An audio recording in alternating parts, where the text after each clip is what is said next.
So this fake woke agenda goes all the way back to Adam and Eve in the Garden of Eden when Satan came to Eve and convinced her to eat the forbidden fruit. The forbidden fruit basically represents the forbidden knowledge.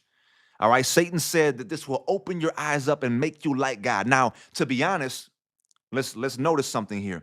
Was Satan telling the truth? To a certain extent he was, but it was still rooted in the lie because there's only one God. But see, Satan was telling the truth when he said your eyes will be open. That was true. Their eyes were open. So he uses a little bit of truth, but rooted in a lie, in a fallen source. And this is how he deceives the future generations. You have to be able to identify and discern 95% truth and 5% lie.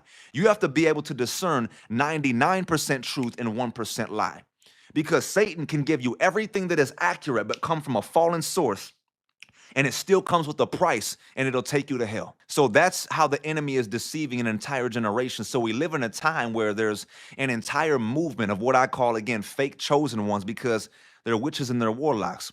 There's a movement that's made to look like we're evolving and we're coming into enlightenment, but it's actually bringing people further into darkness. So there's this spiritual awakening happening in the church, but the enemy's crafty with it, right? There's two separate awakenings happening. There's one in the church, and there's also one happening in the world, and it's dragging and seducing the minds of the younger generation where they've been deceived into believing that they've come into some higher level of knowledge. Oh, I've tapped into who I truly am. This is where Satan gets people too, is because everybody says that knowledge is power.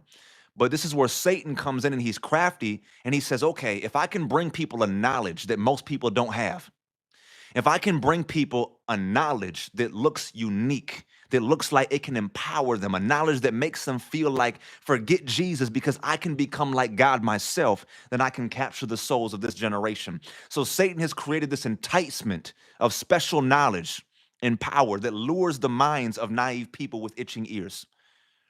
Neil Anderson, in his book, he said that the lure of special knowledge and power has always caught the fancy of those who think there's something out there that their natural senses can't pick up. Esoteric knowledge that is picked up not through natural senses, but through spiritual senses.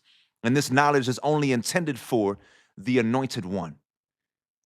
Remember when I said fake chosen ones? There's also a fake anointing that's being released over these new ages that makes them look like, oh, we're the chosen ones, but really, they're waging war against the people of God and their souls. Psychics and mediums supposedly have this special power that's not available to everybody. So people think, okay, there's something special about them. They have something that'll help me with my journey. So they'll go and they'll spend all their money to go get a psychic reading. Police officers have consulted mediums to help them solve crimes.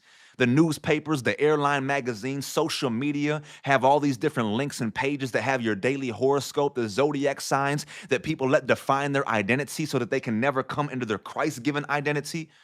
They don't realize how it's robbing them of what God truly has for them. It's robbing them of their inheritance.